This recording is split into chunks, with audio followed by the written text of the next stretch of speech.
شما نیت تأسیس شرکت یا تشکیلات را دارید و می‌خواهید نام پسندیده تان را به آن گذارید؟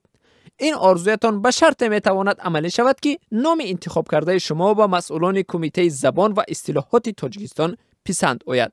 در تاجیکستان من بعد نام هر یک تشکیلات، سازمان و یا شرکت قبل از تأسیس یابی با کمیته زبان و اصطلاحات باید موافقه شود. سعادت شاه مطربیان، معاون رئیس کمیته زبان و اصطلاحات تاجیکستان، روز 29 نوامبر در صحبت با رادیو آزادی گفت همه شرکت هایی که در قلمرو کشور تأسیس داده می شوند نامشان باید تاجیکی باشد.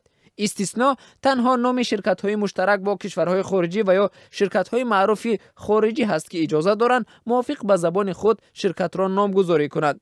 سعادت شاه مطربیان: این طلبات کمیته زبان و اصطلاحات در حال است که صاحبکاران و مالکان شرکت ها در تاجیکستان میگویند به این هم تشکیل شرکت و پیشبرد تجارت در کشور مشکل است و این طلبات نوین کمیته زبان و اصطلاحات بالای همه مشکلات دیگر ضم می شود. تاجیکستان در 2 سال گذشته شاهد بحث یک شرکت خصوصی با کمیته زبان و اصطلاحات شده بود که ظاهرا به خاطر دریافت مشتریان خارجی نام خود را انگلیسی گذاشته بود.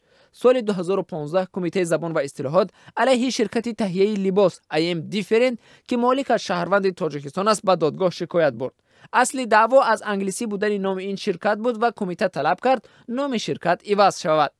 اما این کمیته در بحث دادگاهی مغلوب شد، چون گفته میشد مالکان این شرکت خیلی شخصیت‌های پرنفوذ بودند و به نقطه نظر خود ایستادگی کردند. پولاد امیربکوف رئیس شرکت پروموشن در تاجیکستان میگوید نامگذاری و یا نیمینگ یک علم است و در کشورهای خارجی به آن شرکت‌های علاهیده مشغول می‌شوند. امیربکوف افزود آنها با نظرداشت طلبات نو به شرکت‌ها نام‌های تاجیکی می‌گذارند. این شرکت مؤلف چند اسمی شرکت‌های تاجیکی از جمله خانه سالم و احسنت بوده است. با این وجود تاکنون هیچ یک از شرکت‌های تاجیکستانی در بازار جهانی نام و مشتری زیاده پیدا نکردند.